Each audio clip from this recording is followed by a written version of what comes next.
Bueno, agradecemos a Dios por otra oportunidad en la que podemos seguir estudiando la Biblia y como es también nuestro deseo, inspirando a muchas personas a que puedan luego profundizar en estos estudios panorámicos, en lo que estamos dando algunos bosquejos y algunas instrucciones generales acerca de los evangelios. Específicamente hemos venido examinando y hoy estaremos analizando el Evangelio de Juan. Queremos comenzar leyendo unos versículos del primer capítulo. Dice la Biblia: en el principio era el Verbo, y el Verbo era con Dios, y el Verbo era Dios. Este era en el principio con Dios. Todas las cosas por Él fueron hechas, y sin Él nada de lo que ha sido hecho fue hecho. En Él estaba la vida, y la vida era la luz de los hombres. La luz en las tinieblas resplandece, y las tinieblas no prevalecieron contra ella. Vamos a tener una oración por este tiempo en el que estaremos meditando en las Sagradas Escrituras. Señor, muchas gracias por esta noche que nos regalas. Gracias por este diciembre. Gracias porque Jesucristo vino para salvarnos, se encarnó y hoy podemos celebrar un año más de esa venida gloriosa que sigue teniendo repercusiones poderosas en el mundo. Pedimos que tu Espíritu de una manera muy especial nos entusiasme con tu palabra, nos esclarezca también y nos ayude a asimilar todo lo que quieres para nosotros. Bendícenos en este tiempo. Me bendice a los hermanos que están presentes y a aquellos que estarán recibiéndolo luego. En el nombre del Señor Jesús. Amén. Amén. Entonces, como dije, estamos en este evangelio. Este es un evangelio singular. Es un evangelio con características especiales. Hemos estado viendo Mateo, Marcos y Lucas, que lo conocemos como los evangelios sinópticos. Ya habíamos apuntado anteriormente que sinóptico quiere decir ver juntamente, porque ellos tratan muchas temáticas paralelamente. Algunos incluso se complementan, algunos de los datos que ellos dan. Básicamente ellos transitan por los mismos milagros, por los mismos sucesos, por supuesto con sus particularidades, pero este no es el caso del Evangelio de Juan, que como dije ya, es un evangelio singular, es un evangelio que no entra dentro de esa categoría de sinóptico y que tiene datos muy interesantes.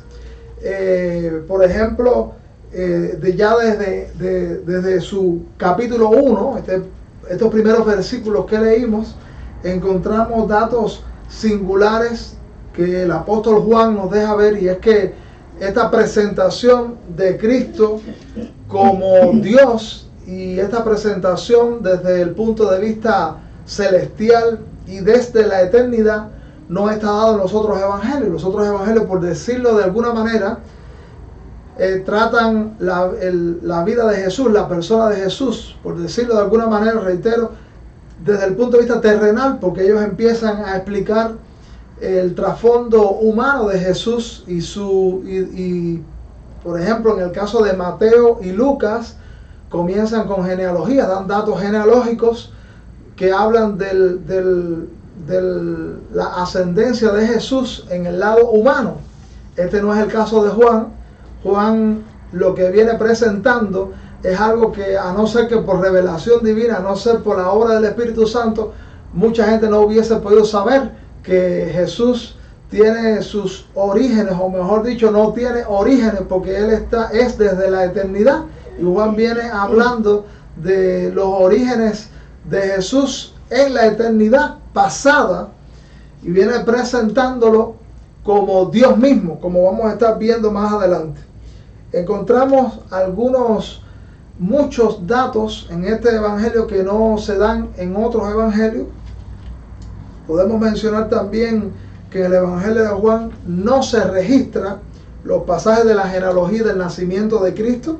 Así que si esos predicadores que les gusta predicar de pasajes navideños, los pastores, los sabios que vinieron del lejano oriente, el mensaje de Jesús a María, no lo encontramos en este evangelio.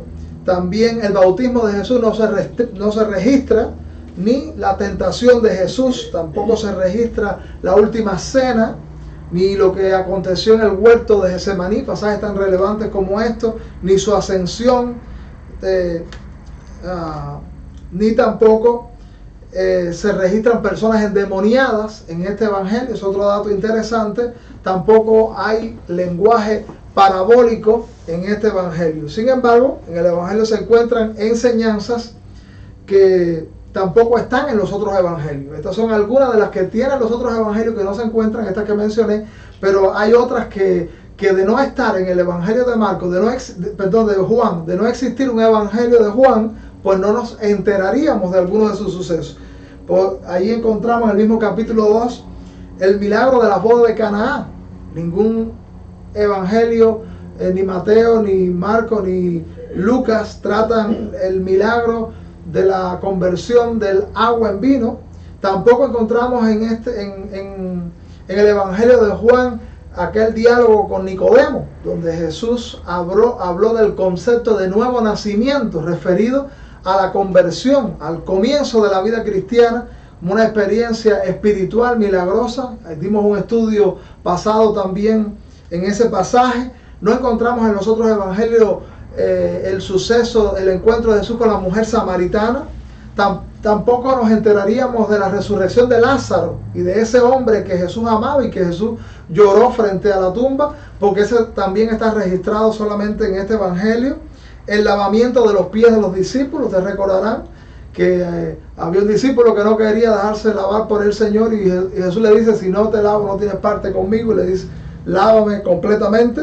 También en este evangelio encontramos enseñanzas muy focalizadas en el Espíritu Santo, porque Jesús habla de que no les va a dejar huérfanos a los discípulos, sino que el Espíritu, Él le iba a dejar otro consolador, que sería el Espíritu Santo, que iba a sustituir al Señor Jesús, iba a quedar cumpliendo las funciones que Jesús cumplió, bendiciéndoles, ayudándoles, esclareciéndoles. Bueno, eso es otro aporte que este evangelio nos hace.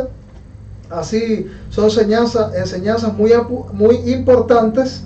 Y bueno, el centro de este evangelio está planteado, el propósito principal está planteado en el capítulo 20, versículo 31.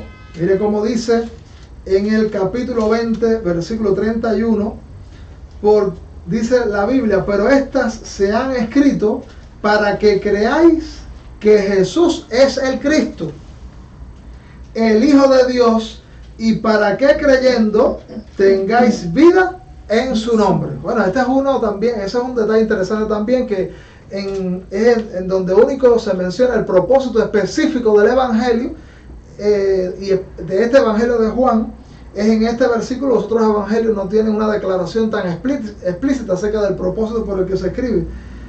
Dice que Él escribió para que crean que Jesús es el Cristo. Eso es un propósito evangelístico. Él tenía el propósito de mostrar la persona del Salvador, la persona de Jesús y su carácter divino, porque solamente podía salvar a alguien que tuviese la potencia, alguien que tuviera los atributos, alguien que tuviera las características del Señor Jesús. Así que Él escribe con propósito evangelístico, para que sepáis que Jesús es el Cristo, el Hijo de Dios, y para que creyendo tengáis vida en su nombre. Así que interesantísimo estos datos que se nos dan. Esto es un evangelio que se escribió cerca del año 80 o 90 del primer siglo, y por supuesto el escritor es el nombre que lleva el evangelio, Juan, que es conocido como el discípulo amado. En todo el evangelio no se habla nunca de Juan, se habla del discípulo amado. Probablemente es que Juan estaba escribiendo modestamente y no quería hacer una alusión directa a su persona, pero es él el autor y él es el usado por el Espíritu Santo en este caso. Como hemos hecho en otras ocasiones, queremos mirar algunos pasajes de la Biblia y algunos de esos que son especiales y que son singulares. Básicamente este evangelio gira alrededor de algunos sucesos. En primer lugar, el agua convertida en vino, que ya lo mencionamos. Ahí hay datos interesantes. La sanidad del hijo del hombre noble, que estaba planteado en capítulo 4 del 46 al 54. La sanidad del hombre paralítico. La alimentación de la multitud, que sí es un pasaje que encontramos en otros evangelios, pero que también hay muchas enseñanzas alrededor de estos sucesos milagrosos. También cuando Jesús caminó sobre el agua en 6, 16 al 21, que también eso lo encontramos en otros evangelios. La sanidad del hombre ciego, en capítulo 9 del 1 al 41. La resurrección de Lázaro, que ya lo he mencionado, y la octava señal es la pesca milagrosa, que también se hace una pequeña alusión aquí en este evangelio, el capítulo 21 del 6 al 11. Y bueno, el último suceso al que se hace alusión es la resurrección de Cristo. Vamos a echar un vistazo en este capítulo 1, en primer lugar, que este es un evangelio altamente teológico. No es que los otros evangelios no tengan contenido teológico. Por supuesto que sí, los otros evangelios son teológicos también, pero están más focalizados en el aspecto práctico. Juan tiene mucho contenido profundo, tiene mucho contenido también de la enseñanza de Jesús. Así que no en vano muchos le han llamado Juan el teólogo. Y observemos en este capítulo 1 lo que Juan nos aporta y que es parte de la enseñanza central. Dice la Biblia, en el principio, es la primera expresión, el capítulo 1, versículo 1, en el principio, haciendo alusión al mismo comienzo de la creación. En el principio era el verbo, y el verbo era con Dios, y el verbo era Dios. Así que lo primero que encontramos que en el principio era el verbo, quien es el origen, como vamos a estar viendo, de todas las cosas, era el verbo. La palabra griega que se usa aquí para referirse al verbo es logos. La palabra logos, ese término logos debe ser traducido como palabra o también verbo. Quizás se usó la palabra más fuerte porque esa terminología y esta expresión nos quiere enseñar que Jesús es revelación. ¿Cómo alguien se entera de los pensamientos, de lo que estamos analizando en nuestra mente? Bueno, sencillamente nos enteramos de eso cuando hablamos, cuando pronunciamos la palabra, y Jesús es revelación. ¿Cómo alguien se entera de los proyectos, de los planes divinos? ¿Cómo alguien puede conocer a Dios? Pues precisamente a través de Jesús. Por eso Jesús es la palabra, y más que eso es la acción de Dios. Por eso es la palabra, pero específicamente el verbo de Dios, que es una palabra bien fuerte que habla de acción. Y dice que el verbo era con Dios. Eso hace una alusión a la pluralidad que hay en Dios.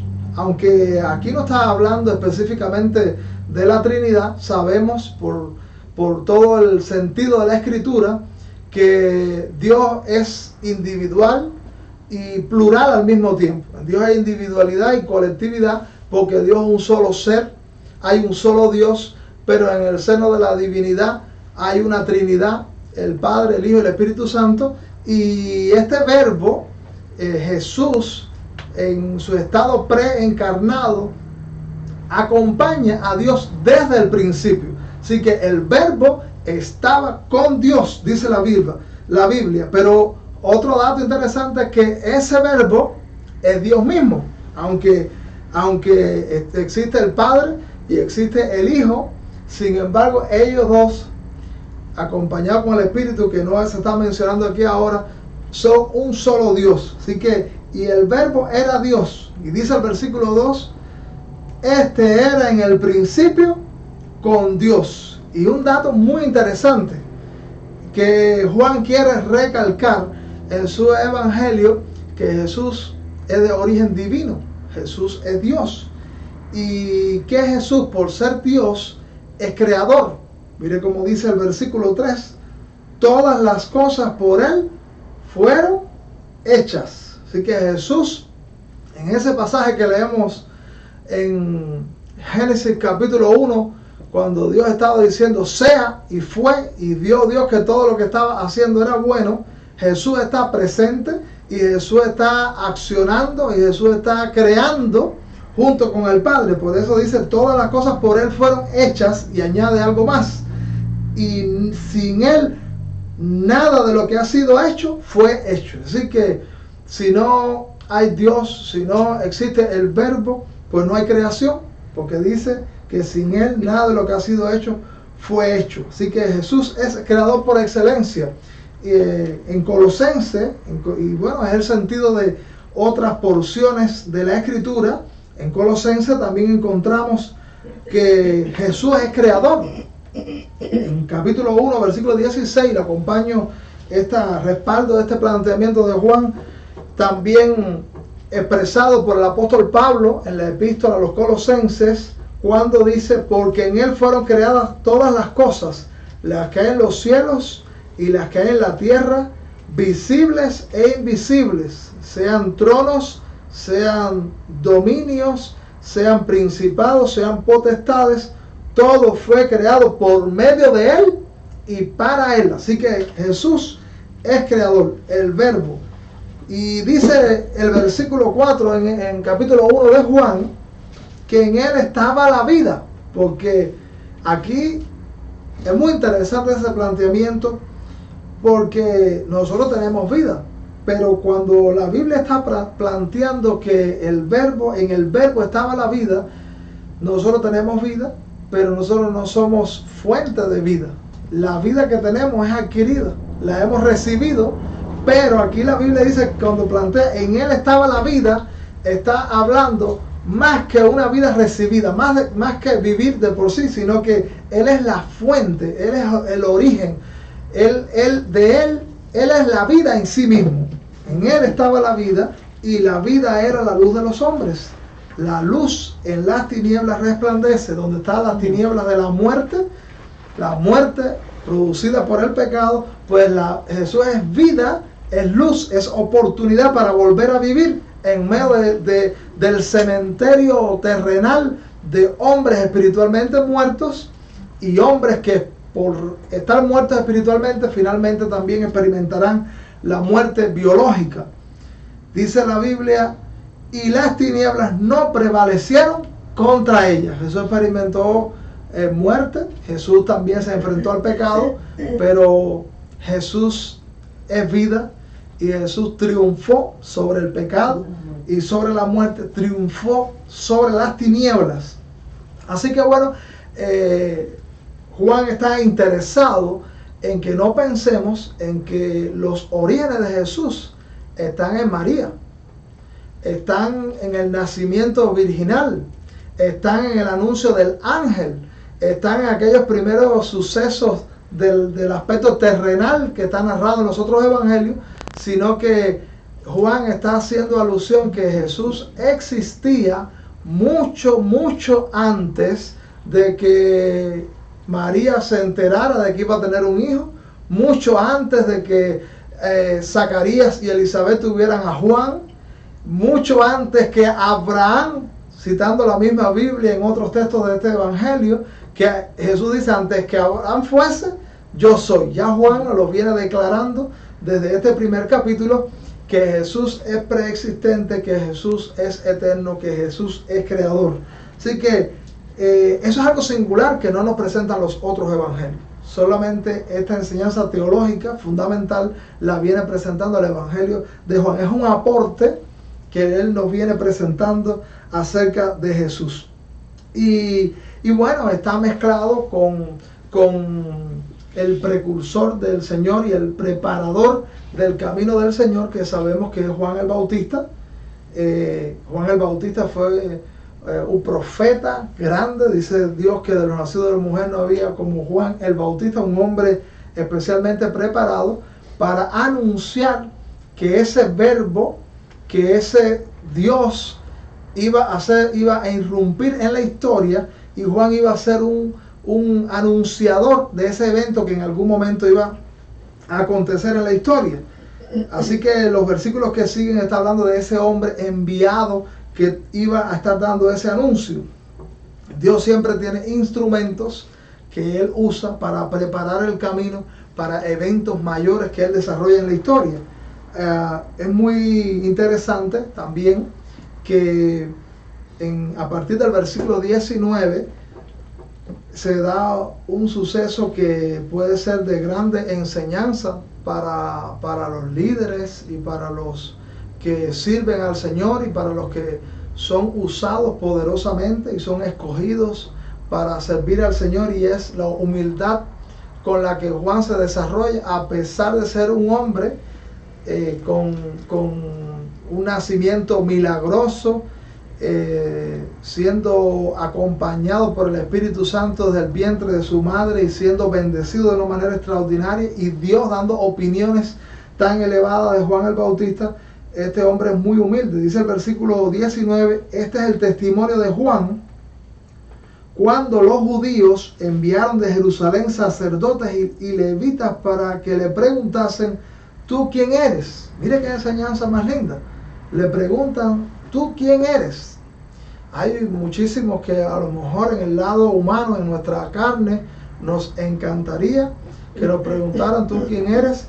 Y probablemente nosotros poder hacer alarde de algo humano, de algún logro humano que tengamos.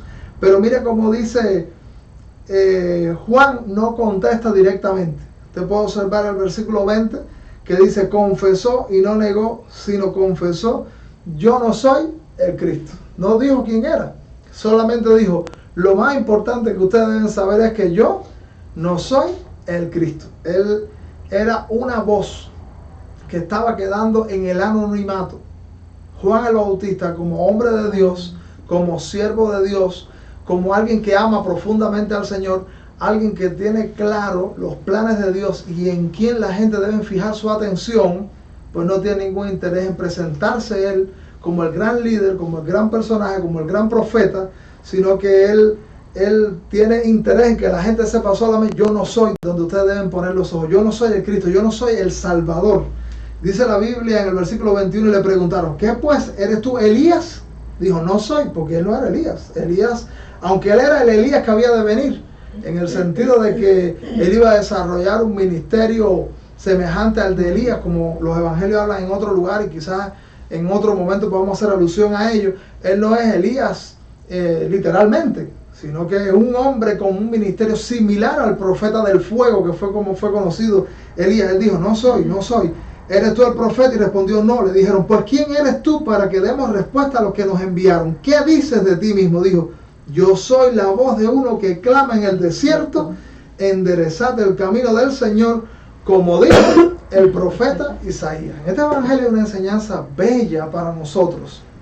La virtud de la humildad es algo que debe acompañar a todo cristiano, y que debe acompañar de también manera especial a los que sirven al Señor, porque los títulos y los honores y también la manera en que Dios nos usa a todos como cristianos puede ser razón para enorgullecernos, pero Él está interesado de no presumir de sus títulos, de no presumir de sus dones, de no presumir de lo que tiene. Dice: yo soy una voz. Se queda Juan el Bautista en el anonimato, pero Dios no lo dejó en el anonimato, porque los textos hoy nos hablan, nos vociferan de que existió un hombre, de que existió un instrumento de Dios y de que fue usado, y que Dios tenía opinión muy elevada de Juan el Bautista. Entonces nos toca a nosotros reconocer al que debe ser reconocido, que es al Señor, y que la gente ponga su vista, y que nosotros pasemos anónimamente. ¿Quién soy? Una voz. Soy uno más del gran ejército de servidores de Dios. Soy uno más que no merece su nombre. No merezco exaltar ni mis dones ni ninguno de mis privilegios, pero el Señor sí merece ser atendido. Así que Juan da testimonio acerca del Señor Jesucristo. Su interés, acuérdense que él venía no a presumir de lo que él era, y él era, créanme que sí, la Biblia testifica que él era alguien, él tenía de qué presumir, pero ese no era el propósito. Y Dios nos pone con propósitos y debemos cumplir los propósitos de él. Él tenía el propósito de que la gente mirara a Cristo, así que él tenía que apuntar a Cristo. Dice el versículo 29: el siguiente día vio Juan a Jesús que venía a él y dijo: he aquí el Cordero de Dios que quita el pecado del mundo. Aquí tenemos en primer lugar la naturaleza de la víctima, que Juan en todo su evangelio quiere que conozcamos. La naturaleza de la víctima es humano-divina, o divino-humana, suena mejor, divino-humana, pero que él le llama el Cordero de Dios, porque ese era el lenguaje antiguo testamentario. Siempre se sacrificaba por los pecados un cordero, era parte del culto levítico que se ofrecía un cordero, pero ahora ese cordero está tipificado en la persona de Jesús. Es Jesús el sacrificio, y ese cordero no es un animal, simplemente. Ese es Dios hecho hombre. Así que lo primero que encontramos es aquí el Cordero de Dios. Lo segundo es la eficacia que Juan menciona a Cristo. La eficacia es quita el pecado del mundo. O sea que ese no embaraja el pecado, ese no le pasa la mano al pecado, sino que su potencia, la potencia de este Salvador, de este Cordero de Dios, es que es tan poderoso que quita el pecado. Y el alcance de ese sacrificio es que lo puede quitar del mundo. Entonces, Juan el Bautista cumple su propósito presentando a Cristo como el centro. Bueno, de estos pasajes también singulares encontramos las bodas de Caná. ¿Sabe que este fue un principio de señal? Quizás fue el primer milagro.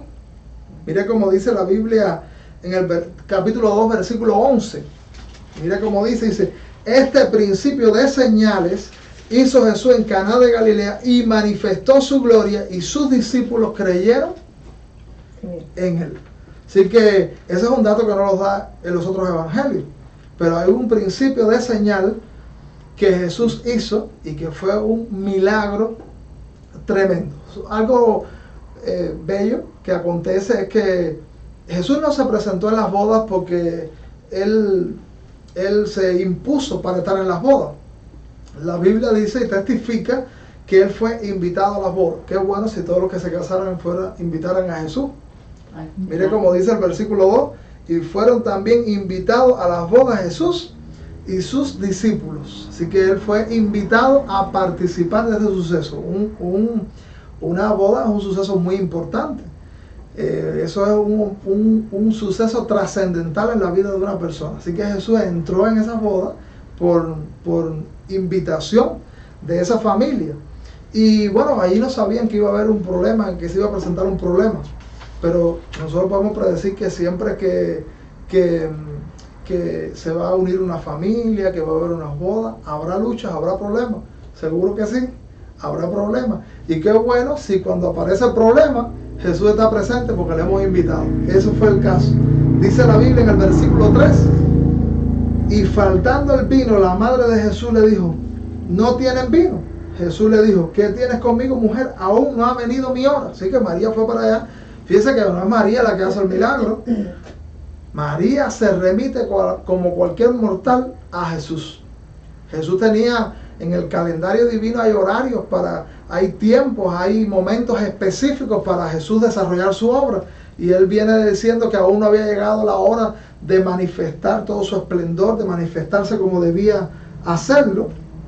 Así que dice la Escritura en el versículo 5, su madre dijo a los que servían, haced todo lo que él os dijere. O sea que hay una historia de un debate entre un católico y un evangélico, donde el católico dice al evangélico que ¿por qué ellos no hacen caso a María? Y dice el evangélico, no, nosotros sí le hacemos caso a María.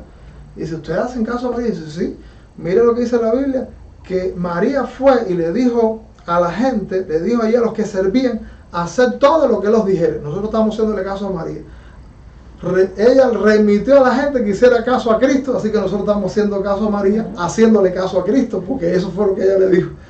Dice la Biblia en el versículo 6, y estaban ahí 6 tinajas de piedra para agua, conforme al rito de la purificación de los judíos, en cada una de las cuales habían 2 o 3 cántaros. O sea que había una purificación, que el Evangelio de Marcos capítulo 7 habla de la purificación y cómo ellos eran rigurosos en ese reglamento sanitario de lavarse y no comían si antes no se lavaban. Así que en esa boda judía que había tantos judíos, imagínense cuánta gente entró y probablemente se lavó las manos allí en esa agua, en esas tinajas, conforme a ese rito, dice la Biblia aquí. Y dice que en el versículo 7 Jesús le dijo: llenad estas tinajas de agua, y las llenaron hasta arriba. ¿Para qué llenaron las tinajas hasta arriba? Porque si probablemente Jesús no las llena hasta arriba, pues algunos hubieran sospechado de que, bueno, las dejaron a la mitad para echarle lo que le iban a echar, para adulterar, para después decir que es un milagro, pero realmente le vertieron otro líquido, otra sustancia para convertirla en vino, pero estaban llenas de agua. Y ellos fueron las que la llenaron, ellos lo pudieron comprobar, no había más nada que se pudiese añadir a esto que estaba sucediendo. Y dice la Biblia en el versículo 8, entonces les dijo: sacad ahora y llenadlas y llevadlo al maestresala, y se lo llevaron.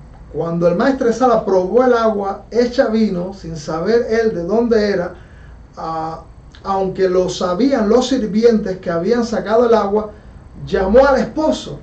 Estaba asombrado el maestresala y le dijo: todo hombre sirve primero el buen vino, y cuando ya han bebido mucho, entonces el inferior.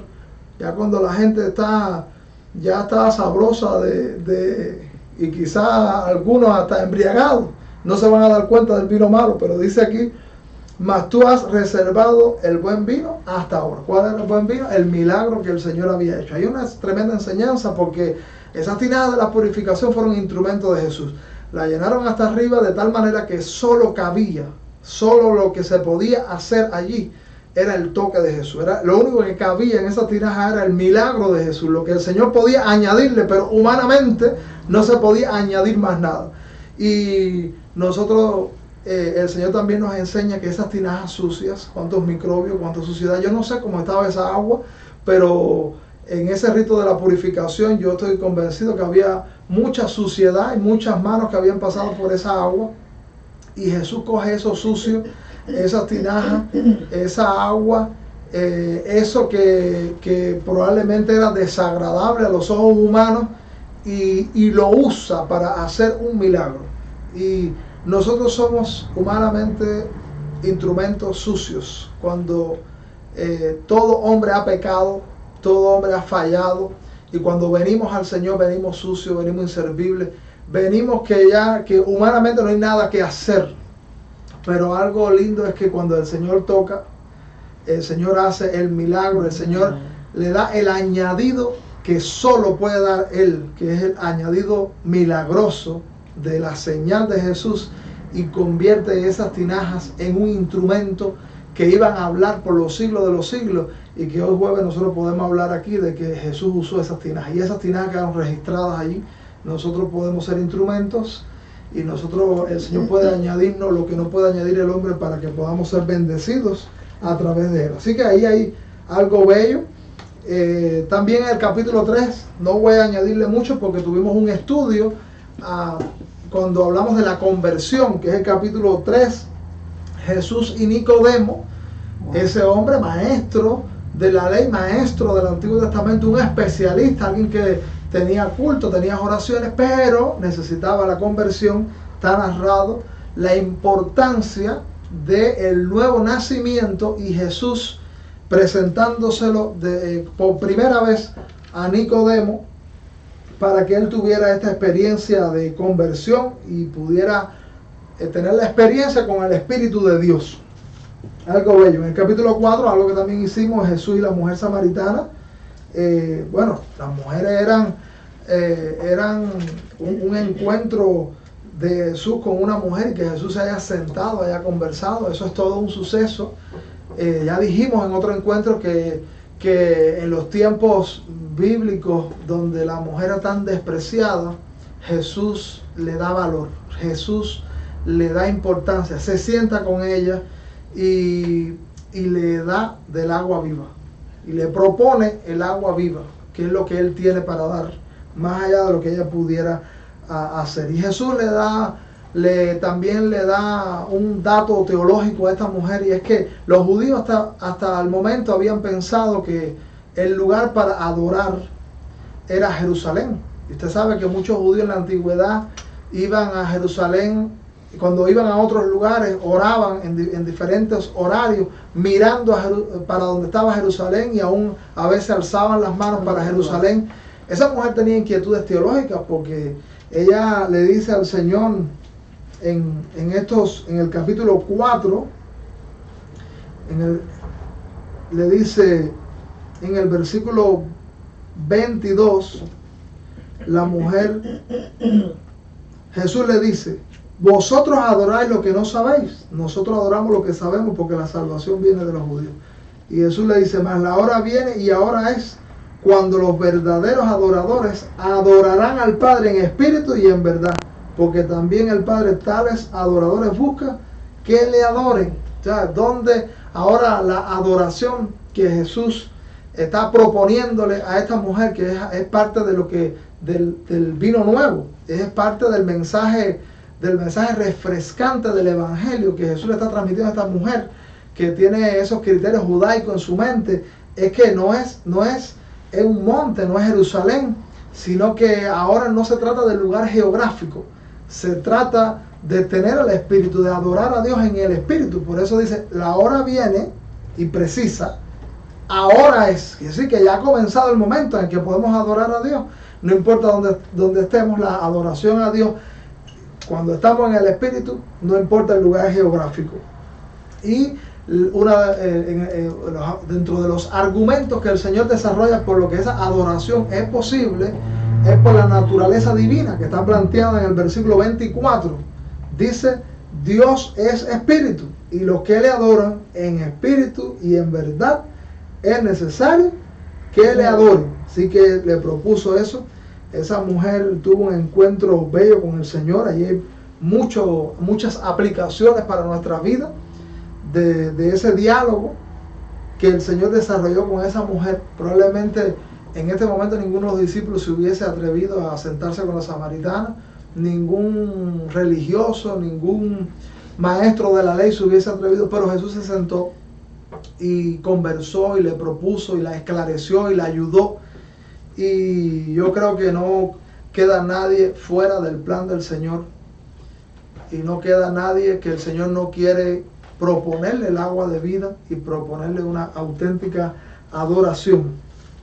En el capítulo 5, el paralítico de Betesda, que es otro pasaje y otro suceso milagroso que no se narra en los otros evangelios. Ese se lo voy a dejar para que lo puedan observar y estudiar personalmente. En el capítulo 6, aquí le añado algo, en el capítulo 6 hay otro de los milagros del Señor, pero este milagro no es solamente del Evangelio de Juan, está narrado en Mateo, está narrado en Marcos y está narrado también en Lucas. Pero lo que me llama la atención es que casi siempre nosotros podemos pensar que los milagros eran señales del poder de Dios, porque mucha gente solamente ve en un milagro una señal del poder de Dios, una evidencia de que Dios tiene poder, ¿no es verdad? Y decimos, bueno, ¿qué propósito tienen los milagros planteados en la Biblia? Pues decimos, bueno, pues que la gente sepa que Dios es poderoso, pero hay más. Siempre en los milagros de Jesús, el Señor, eso que sí es evidencia del poder de Dios, Jesús también, acuérdense que Jesús es el maestro de los maestros, el maestro por excelencia. Y los milagros tienen propósitos didácticos. El Señor hace los milagros, y ese milagro también tenía el propósito de ser usado para luego transmitir una enseñanza espiritual, un mensaje que era más que lo que pudiera temporalmente hacer un milagro, porque los milagros que se efectúan en nuestros cuerpos o se efectúan en este mundo terrenal, a no ser el milagro de la conversión que tiene trascendencia para la eternidad, algunos de esos milagros pues no tienen repercusiones eternas. ¿En qué sentido? Bueno, hubo una alimentación de los 5.000 y fue producto de un milagro. Bueno, y eso en la eternidad, ¿qué repercusiones tiene el milagro en sí mismo? Bueno, quizás ninguno, como no tenía la resurrección de Lázaro. Bueno, resucitó a Lázaro, eso tuvo un propósito, un impacto tremendo, pero para la eternidad, ¿qué importaba que Lázaro hubiera resucitado si de todas maneras se volvió a morir? Lo más importante era que ese Lázaro se hubiese acercado al Señor. Entonces por eso digo que Jesús tiene más, y en cada milagro, ahora viene a mi mente también, usted recuerda aquel milagro en el que Jesús maldijo la higuera estéril. Ahí había una enseñanza espiritual, porque él se acercó esperando que la higuera diera fruto, y la higuera no tenía fruto, y eso era una enseñanza espiritual. ¿Qué quería el Señor enseñar? Que Israel, la nación escogida, era una nación que ya debía dar fruto, pero llegado el momento en el que él esperaba fruto espiritual de la nación, no lo había dado, y eso el Señor le disgustó. Y ese milagro tenía una enseñanza espiritual, con muchas aristas que se pudieran ver. Bueno, esto también, y señalo esto porque cuando miremos los milagros de la Biblia, piense también, aparte de que es una señal tremenda, espectacular del poder de Dios, piense también, bueno, y espiritualmente, didácticamente, el maestro de los maestros, que es Jesús, ¿qué me pudiera a mí decir a través de esto? Porque Jesús le dio tremenda merienda a aquella multitud, aquellos 5,000. Y dice la Biblia que al otro día, esa multitud sabe qué estaba haciendo, buscando a Jesús, quizás porque tenía hambre y porque quería otra merienda. Mire cómo dice a partir del versículo 25. Bueno, en el 24, en 6:24, capítulo 6, versículo 24, dice: cuando vio pues la gente que Jesús no estaba allí, ni sus discípulos, entraron en las barcas y fueron a Capernaum buscando a Jesús. Así que la gente se quedó impactada con el milagro y todo el mundo estaba buscando a Jesús. O sea, los milagros siempre son muy atrayentes, y los milagros atraen multitudes, y hay mucha gente que se mueve detrás de la multitud, y que el Señor en el camino tiene que rectificarle sus motivaciones y sus intereses, y Jesús lo hace. Mira como dice el versículo 25: y hallándole al otro lado del mar, le dijeron: Rabí, ¿cuándo llegaste acá? Respondió Jesús y le dijo: de cierto os digo que me buscáis. Mira esto: me buscáis no porque habéis visto las señales, sino porque comiste el pan y os saciaste. Entonces, ellos recibieron un beneficio, pero ellos no tenían interés en Jesús. Digo en la persona de Jesús, sino en lo que se podía sacar de Jesús. Yo creo que eso en nuestros días es abundante. Mucha gente se acerca porque tiene interés en que Jesús puede darle algo, porque Jesús puede ayudarle, pero Jesús siempre nos rectifica, y yo creo que hoy en día, más que nunca, se necesita otra vez la reorientación de Jesús, como lo hizo aquí. En el versículo 27 le dijo: trabajad no por la comida que perece, sino por la comida que a vida eterna permanece, la cual el Hijo del Hombre os dará, porque a este señaló Dios el Padre. Así que Jesús alimenta, sin duda, y alimenta los cuerpos físicos, pero ese alimento para el cuerpo físico en la eternidad no tendrá repercusiones. Pero el alimento que Jesús y que nosotros estemos dispuestos a asimilar del alimento que Jesús quiere darnos espiritualmente, eso tiene repercusiones eternas. Y Jesús quiere que más que interesarnos en lo que Jesús puede darnos, nosotros nos enamoremos de Jesús, que es el pan de vida. Porque mire, la Biblia aquí habla: trabajar no por la comida que perece, sino por la comida que a vida eterna permanece, la cual, ¿quién puede darle? El Hijo del Hombre os dará, porque a este señaló Dios el Padre. Entonces le dijeron: ¿qué debemos hacer para poner en práctica las obras de Dios? Respondió Jesús y le dijo: esta es la obra de Dios, que creáis en el que Él ha enviado. Le dijeron entonces: ¿qué señal pues haces tú para que veamos y te creamos? ¿Qué obra haces? Todavía después de los milagros, ellos estaban esperando otras obras. Y por eso muchas veces el Señor se niega a dar milagros para que la gente crea, sino que hay suficiente evidencia, el Señor dice, de su realidad, de su obra, de su accionar en el mundo, y que Él está interesado en que la gente, más que alimentar lo físico y que darle placer a lo físico y que llenar sus expectativas de lo material, llegue a amar a Jesús y llegue a enfocarse en la persona de Jesús, porque eso tiene repercusiones eternas. Así que mire qué milagro y cómo el Señor usó eso también para decir: el alimento físico nutre el cuerpo, el alimento que yo quiero darle espiritualmente al que señaló Dios el Padre puede darle vida eterna. Bueno, ahí hay mucho por decir. Solamente un ejemplo. Bueno, dije también el de la higuera. Hay muchos ejemplos en los evangelios de ese interés didáctico en el aspecto de los milagros. Luego vamos a avanzar un poquito para que nos dé tiempo. Podemos mirar, bueno, ahí el caso de la mujer adúltera, en el capítulo 8, ahí también hay una enseñanza, solamente lo menciono.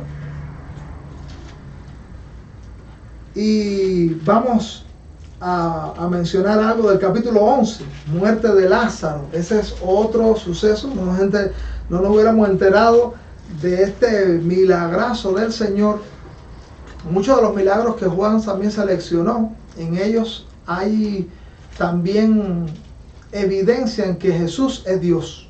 En el capítulo 1 él enseñó que ese Hijo de Dios es Dios mismo.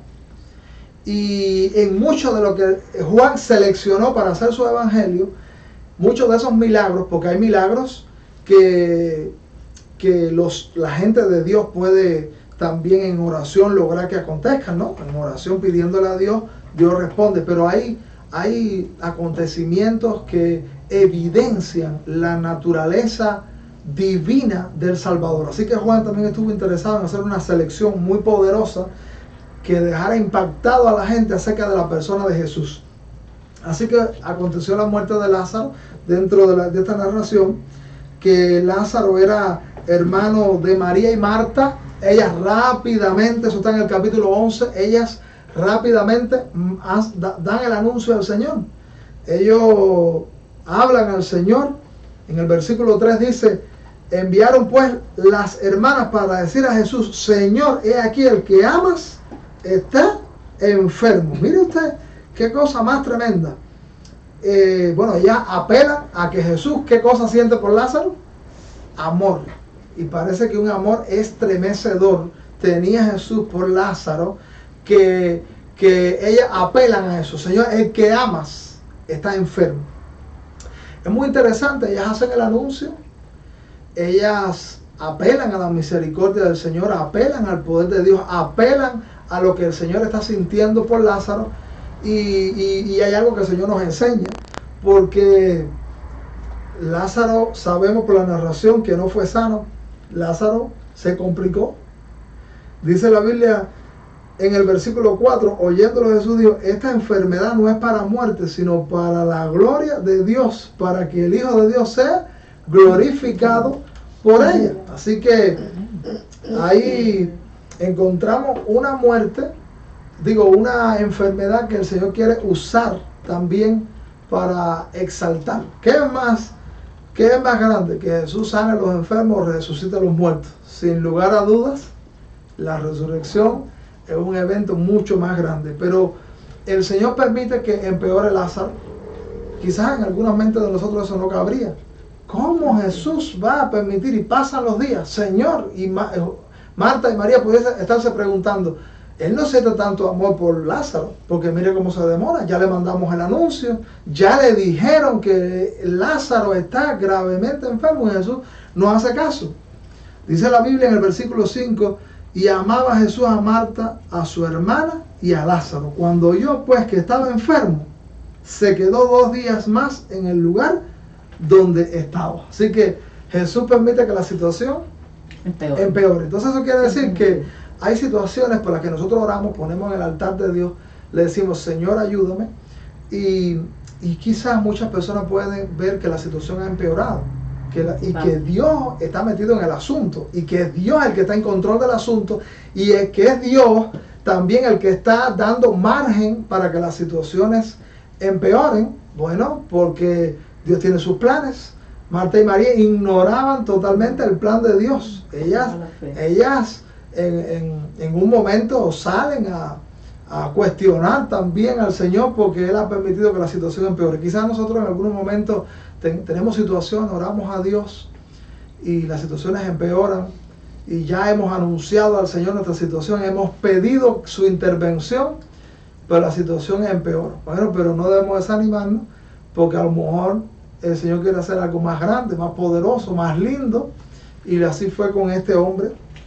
Dice la Biblia En el versículo 17, vino pues Jesús y halló que hacía ya 4 días que Lázaro estaba en el sepulcro. Mire ustedes, se murió Lázaro. Betania estaba cerca de Jerusalén como a 15 estadios. Y muchos de los judíos habían venido a Marta y a María para consolarlas por su hermano. Entonces Marta, cuando oyó que Jesús venía, salió a encontrarle, pero María se quedó en casa. Y Marta dijo a Jesús: Señor, si hubieses estado aquí, mi hermano no habría muerto. Ya pensaron: Señor, esto se te fue de las manos. Más también sé ahora que todo lo que pidas a Dios, Dios te lo dará. Jesús le dijo: tu hermano resucitará. ¿Qué pensaron ellos? Cuando tú vengas en su segunda venida, cuando ocurra el evento de la resurrección, será. Pero Jesús estaba pensando en algo más inmediato, en algo mucho más pronto de lo que ellas tenían en su mente. Así que dice la Biblia, ya yendo al final de esta historia que podemos ver cada uno en nuestra casa, dice el versículo 38, Jesús, profundamente conmovido otra vez, vino al sepulcro. Era una cueva y tenía una piedra puesta encima. Dijo Jesús: quitar la piedra. Bueno, ese era el aspecto que ellos estaban, el Señor le estaba solicitando a ellas que ejercieran fe, porque quita la piedra, eso es lo que le tocaba a ellas. Eso es lo que el Señor está pidiendo a veces de algunos de nosotros. El Señor nos dice: no, yo voy a hacer una obra, pero quita la piedra. Esa piedra para nosotros puede significar quitar algo que a Dios no le agrada, quitar nuestra incredulidad, dice: quita la piedra. Marta, la hermana del que había muerto, dijo: Señor, y es de ella, porque es de 4 días. O sea, eso eran los obstáculos que nosotros le ponemos. Señor, eso no se puede. Señor, eso ya es una situación irreversible. Entonces Jesús le dijo: no te he dicho que si crees verás la gloria de Dios. Entonces quitaron la piedra de donde había sido puesto el muerto, y Jesús, alzando los ojos, dijo: Padre, gracias te doy por haberme oído. Ya sabía que siempre me oyes, pero lo dije por causa de la multitud que está alrededor, para que crean que tú me has enviado. Y habiendo dicho esto, clamó a gran voz: Lázaro, ven fuera. Como ha dicho aquel predicador, dijo que Jesús dijo: Lázaro, ven fuera, porque si Jesús dice ven fuera, capaz que se levantan todos los muertos y salen todos juntos. Era tanta la potencia salvadora del Señor que Él específicamente dice: Lázaro, ven fuera. Así que tremendo, dentro de las singularidades de este evangelio encontramos ese hermoso. En el capítulo 14 Jesús se muestra como el camino al Padre, y Jesús también se presenta como Dios y como esa revelación.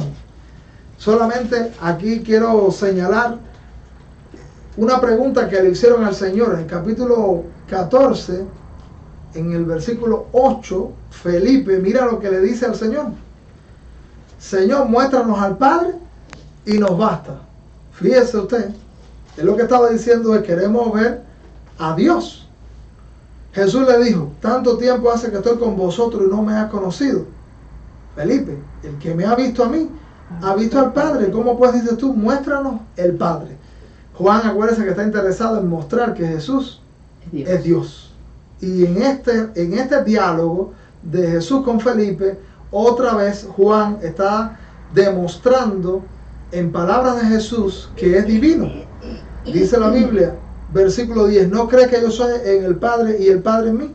Las palabras que yo os hablo, no las hablo por mi propia cuenta, sino que el Padre que mora en mí, Él hace las obras.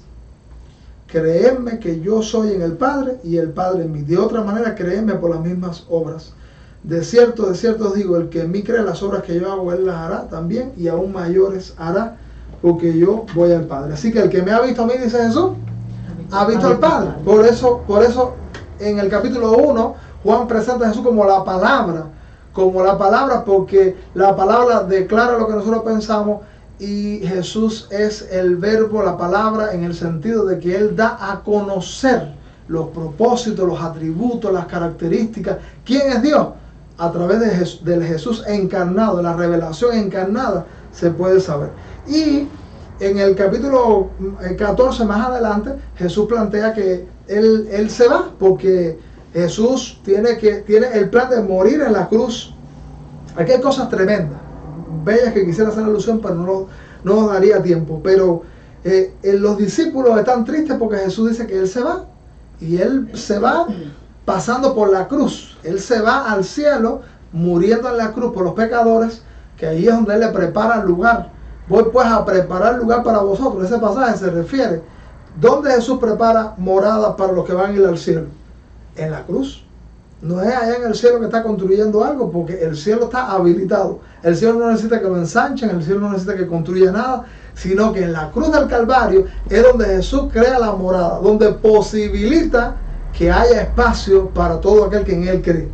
Y los discípulos se ponen tristes, porque el que había echado fuera a los demonios, el que sanaba a los enfermos, el que hacía provisión cuando tenían hambre, Jesús dice, se va. Y entonces dice el versículo 15, si me amáis, guardad mis mandamientos, y yo rogaré al Padre y os dará otro consolador para que esté con vosotros para siempre. Jesús hasta este momento había sido el consolador.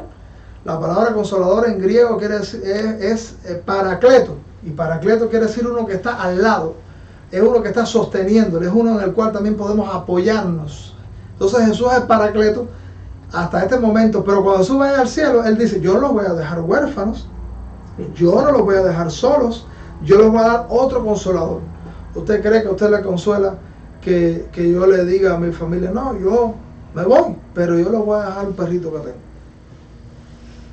Hoy le voy a dejar un conejito que yo tengo.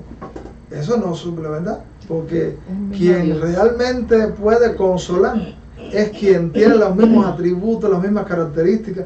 Porque hay gente que dice que el Espíritu Santo no es Dios, y dicen también que el Espíritu Santo no es persona. Es una persona. Pero dice la Biblia, yo les voy a dar otro consolador. Eso quiere decir, yo soy consolador, y el que viene cumple con los mismos, con las mismas características, con los mismos atributos, tiene las mismas posibilidades, porque si no, Él no puede llenar el vacío que yo le dejo. Claro. Así que aquí mismo, ya de entrada, Jesús está calificando al Espíritu Santo como Dios y con las mismas posibilidades. Por eso le dice, versículo 16, vuelvo a leer, y yo rogaré al Padre y os dará otro consolador para que esté con vosotros para siempre. El Espíritu de verdad, el cual el mundo no puede recibir porque no le ve ni le conoce, pero vosotros le conocéis porque mora con vosotros. Mora con vosotros es que como judíos, los judíos moraban con el Espíritu, pero cuando Jesús hace su obra, Él dice, y estará en vosotros. O sea, que estaba con vosotros, con ellos, pero ahora iba a estar en ellos. Eso es el cambio del antiguo pacto al nuevo pacto. Ahora el Espíritu iba a estar en los creyentes, en los que son seguidores de Él, en los discípulos. Y dice la Biblia, todavía dice, no os dejaré huérfanos, vendré a vosotros. ¿Cómo iba a venir Jesús? A través de la persona del Espíritu. Por eso en otros lugares, en el Evangelio de Mateo, Jesús dice, donde hay dos o tres reunidos en mi nombre, ahí estoy yo. Pero Jesús no está ahí físicamente, no está en su aspecto encarnado. ¿Cómo está Jesús? A través de la persona del Espíritu Santo, que les iba a acompañar y que es Dios mismo, porque Jesús es Dios y el Espíritu es Dios, y cuando Él deja al Espíritu, está Dios mismo con ellos. Entonces dice, todavía un poco y el mundo no me verá más, pero vosotros me veréis porque yo vivo, vosotros también viviréis. En aquel día, hablando de Pentecostés, vosotros conoceréis que yo estoy en mi Padre y vosotros en mí y yo en vosotros. En aquel día es el día de Pentecostés, que se cumplió la promesa de la venida del Espíritu Santo. Y dice la Biblia, versículo 21, el que tiene mi mandamiento, los guarda es el que me ama, y el que me ama será amado por mi Padre, y yo le amaré y me manifestaré a él. Le dijo Judas, no el Iscariote, Señor, ¿cómo es que te manifestarás a nosotros y no al mundo? Respondiendo Jesús le dijo, el que me ama mi palabra guardará, y mi Padre le amará, y vendremos en plural a él y haremos morada con él, porque en la persona del Espíritu Santo están las otras personas divinas, así que el Padre mora también. Y dice la Biblia en el versículo 25, os he dicho estas cosas estando con vosotros, más el Consolador, el Espíritu Santo, a quien el Padre enviará en mi nombre.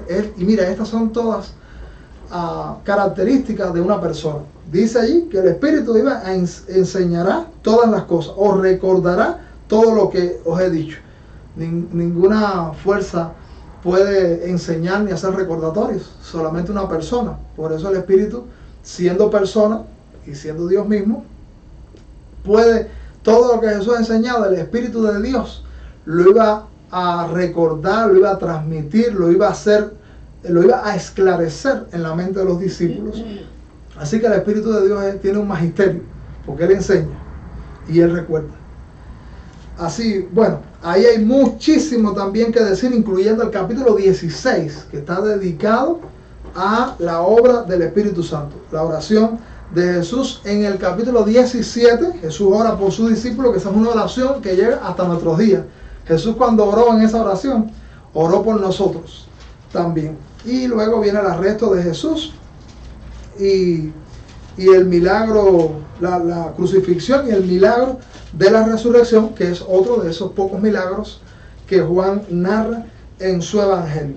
Y bueno, ya terminando, capítulo 20, versículo 22, dice la Biblia: y habiendo dicho esto, sopló y les dijo: recibid el Espíritu. Bueno, ¿están allí en el versículo 22? Sí. Dice, ese soplo, ¿tú sabes qué nos recuerda? En el capítulo 2 de Génesis, Dios hizo un hombre de barro, un hombre de fango, un hombre del polvo de la tierra. Y Dios sopló. Y cuando Dios sopló, lo que Dios le estaba incorporando es su mismo ser espiritual al hombre. Y entonces ellos fueron personas cuando Dios sopló. Y eso nos está recordando, por supuesto, aquí lo que Jesús está soplando no es el espíritu humano, pero nos está haciendo el recordatorio de que la vida espiritual vuelve cuando la obra del Espíritu se hace presente en cada ser humano. Y ese soplo implica que el hombre caído en pecado y habiendo recibido una deformación en la imagen y semejanza que Dios puso al principio en los seres humanos, ahora esa imagen y semejanza puede ser recobrada a través de la obra poderosa del Espíritu. Así que el Señor nos recuerda cuando le sopla que los hombres pueden volver a tener la imagen divina, que Dios puede volverlo a restaurar, que Dios puede volverlo a hacer como aquel hombre salido de la mano de Dios. Así también lo puede hacer en nuestros días. Y el versículo 23, que puede ser un versículo polémico en un momento, les explico que dice: a quienes remitieren los pecados les serán remitidos, y a quienes se los retuviere les son retenidos. Quiere decir, eso no quiere decir que nosotros perdonamos pecados, eso quiere decir que el Señor ha puesto en nuestras manos un evangelio, el evangelio de la reconciliación, el evangelio que trae el perdón divino. Y cuando nosotros estamos predicando el evangelio, todo aquel que abraza el evangelio encuentra el perdón. Todo aquel que rechaza el evangelio, pues no recibe todo lo que el Señor tiene para nosotros. Así que lindísimo este evangelio, muchas peculiaridades. Así que le animo en este panorama, en este asomo, como siempre digo, que se entusiasme a profundizar más y más, porque hay mucho seguro que el Señor quiere transmitirlo en este evangelio. Vamos a hacer una oración entonces, dando gracias a Dios por el evangelio de Juan. Señor, muchas gracias por tu palabra. Qué bien nos hace, cómo aprendemos, cómo tú nos bendices a través de ella. Pedimos, Señor, de una manera muy especial, que tu Espíritu Santo nos ayude a asimilar tu palabra más allá de este tiempo breve de meditación.